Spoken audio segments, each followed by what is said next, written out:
रायगड़ा जिला मुनिगुड़ा ब्लॉक कांग्रेस तरफरु स्थानीय community hall परिसर में संगठन सृजन अभियान कार्यक्रम आयोजित हो जाइछि। ब्लॉक कांग्रेस सभापति नीलांबर विभारଙ୍କ सभापतित्व एवं विधायक प्रतिनिधि मानस रंजन बेहेरा संयोजन आयोजित यह संगठन सृजन अभियान कार्यक्रम में मुख्य अतिथि भाव केंद्रीय कांग्रेस पर्यवेक्षक श्रीजुक्त जिरिवान अरशद, सम्मानित अतिथि भाव स्थानीय विधायक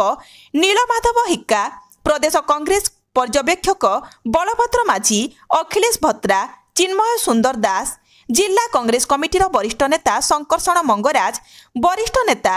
दुर्गा प्रसाद पंडा प्रमुख जोगदे संगठन सृजन अभियान कार्यक्रम को आनुष्ठानिक रूपे उद्घाटित करथिले।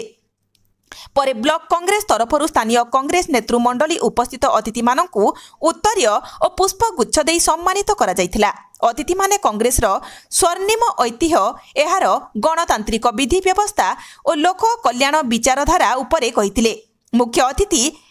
एआईआईसी पर्यवेक्षक श्रीजुक्त अरशद तांको अभिभाषण रे कहिथिले से कांग्रेस सभापति खड़गेजी और विरोधी दल नेता राहुल जी को निर्देश क्रमे रायगड़ा जिलार जिला सभापति चयन प्रक्रिया कार्यकारी निमंते से आसिछंती। चयन प्रक्रिया प्रत्येक पंचायतर तृणमूल स्तर कर्मी, कार्यकर्ता और पदाधिकारी मानक मतामत को आधार करी दिल्ली रे सुनिश्चित कराजिबो। रायगड़ा मुनिगुड़ारू प्रसाद साहुकार का रिपोर्ट, प्रतिज्ञा लाइव। संगठन सृजन अभियान का जो हमारा कंसल्टेशन ओपिनियन लेने का जो कार्यक्रम है उसके लिए आए हैं और हम सारे कार्यकर्ताओं को, नेताओं को, पंचायत के सदस्यों को, पंचायत लेवल के नेताओं को सब मिलेंगे और कांग्रेस संगठन कैसे मजबूत करना है, किसको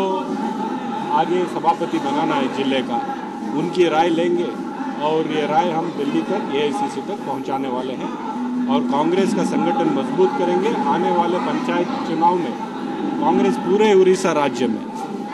बड़ी मार्जिन से जीतेगी और अगली सरकार बनाने की तैयारी करेगी। आज रायगड़ा जिलार ब्लॉक ठारे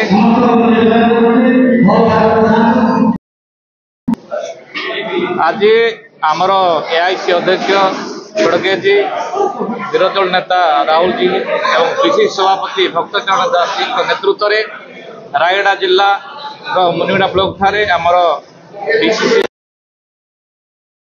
तृणमूल स्तर नेता कर्मी अच्छा PCC बाछिले AIC observer आसके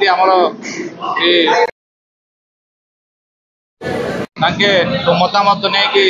Delhi phone द्वारा जोगाजोग करेंगे राहुल जी खड़गे जी नेतृत्व